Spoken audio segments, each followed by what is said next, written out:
So you're packing up your campground and leaving the blind eternities. Hi, I'm Jake. I'm a park ranger here. And first of all, let me say, we're sorry to see you go. But I do understand that everybody has their reasons and everyone's time comes eventually. And there's a whole lot of people that talk about what to do as a new player, which cards to buy, which decks to build, and how to play the game. But not a lot of people talk about the other end of the tunnel. Today, we're going to discuss how to quit Magic the Gathering.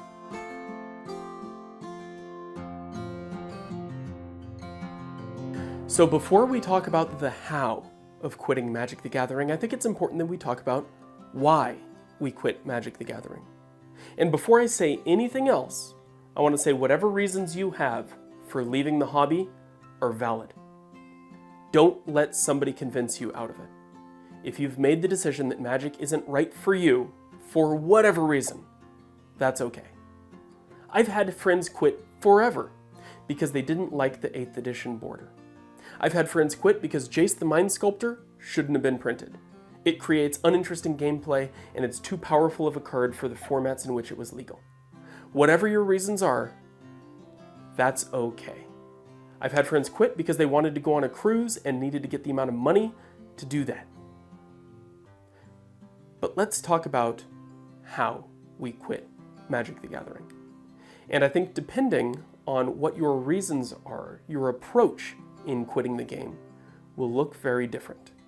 So first, I'd separate this into two broad categories.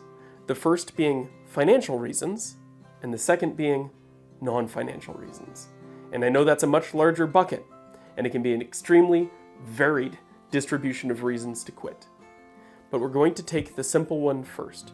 If we are quitting for the money.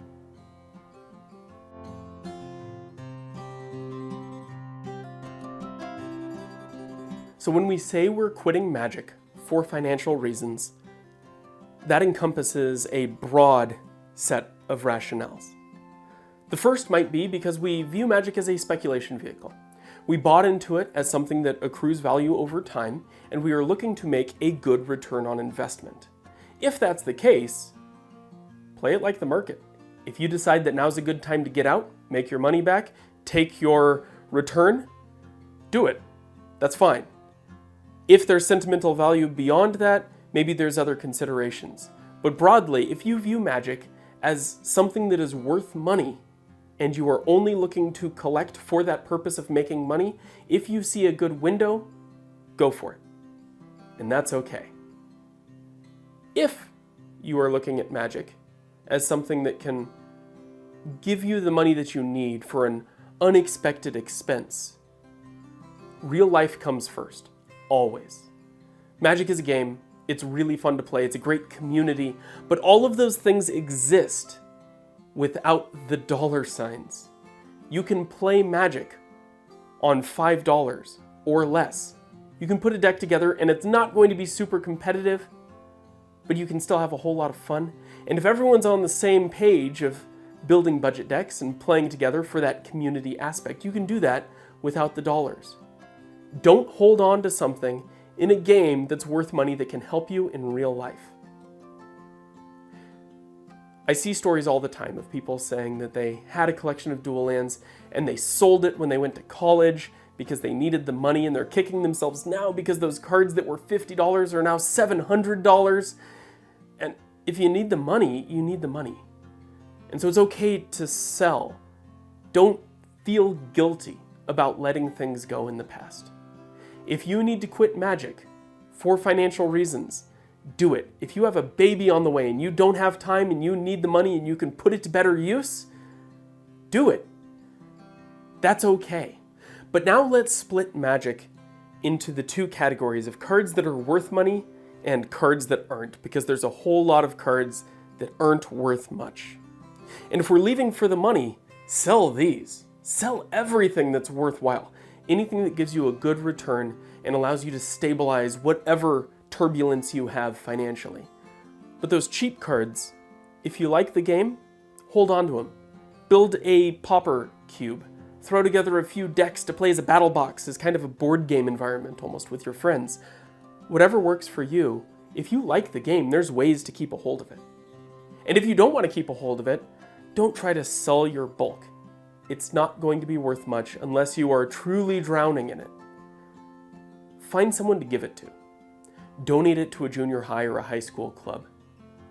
Take a cousin or a nephew or someone who's just getting into the game and really make their week. Give them 5,000 cards to sort through and see if they can find some diamonds in the rough. If you're not interested in the game aspect, you can give that gift to somebody freely. And that can really change someone's perspective. So I'd encourage you, if you are exiting the game of Magic for financial reasons, focus on real life first. Toss the things that are worth the most, that you get the best return on. Sell those individually. eBay, local game store, friends who are looking for those. Because there is a demand for Magic cards right now, and it's pretty easy to find a buyer.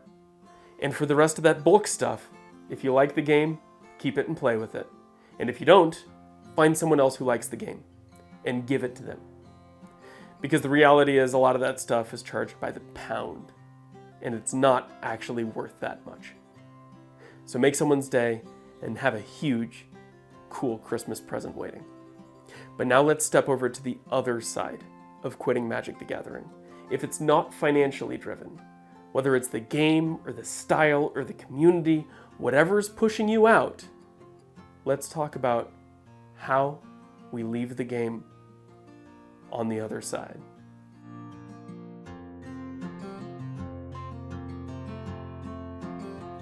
So now let's talk about the other side of the coin. We are leaving Magic for non-financial reasons. Maybe that's because we've grown tired of the game. The mechanics aren't interesting anymore.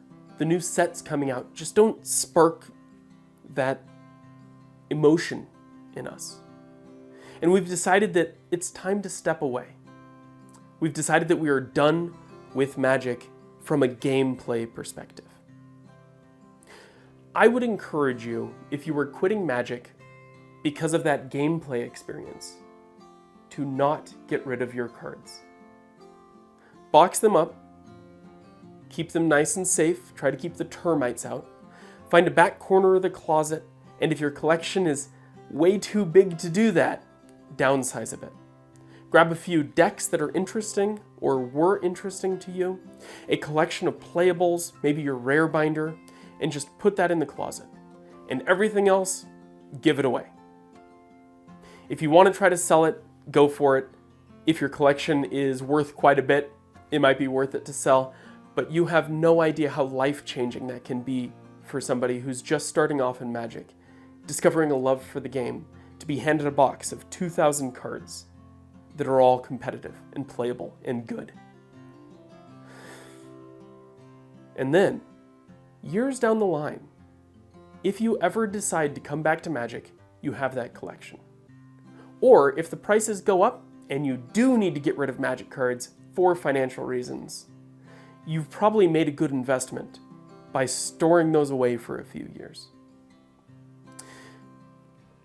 But what if there's something else about Magic that's pushing us away? What if we've decided to quit Magic because of the community? We were only playing because the people that we liked playing with were local and were playing the game. And then one by one, they dropped out for reasons or another, moved away. You're not interested in the game itself, you like the social experience. And you've moved on to other games. You've gotten really into D&D. Or you've decided that Yu-Gi-Oh! Has a much better community, and you really want to engage with that. The cool thing about Magic is that so many people play. If you've decided to switch into Yu-Gi-Oh!, I guarantee you can find a Yu-Gi-Oh! Player that is switching into Magic. And the same goes for Warhammer, or D&D, or any other game. So I'd encourage you to go down to your local game shop, or get on Facebook or Reddit, one of these communities where people buy and sell and trade. Talk to people that are in the communities that you want to get involved in. Say, hey, I have a Magic collection. I want to get into Warhammer, or D&D, or Yu-Gi-Oh!, or Pokemon. And I'm wondering if there's anybody that would be willing to do some trades and maybe work out a deal. Because I've seen people trade a rack of fully built commander decks for an entire Warhammer army over a handshake agreement. And it's a positive for both sides. Everybody gets what they want. And it goes beyond just the game pieces. Because you're increasing the community. You're bringing new people in.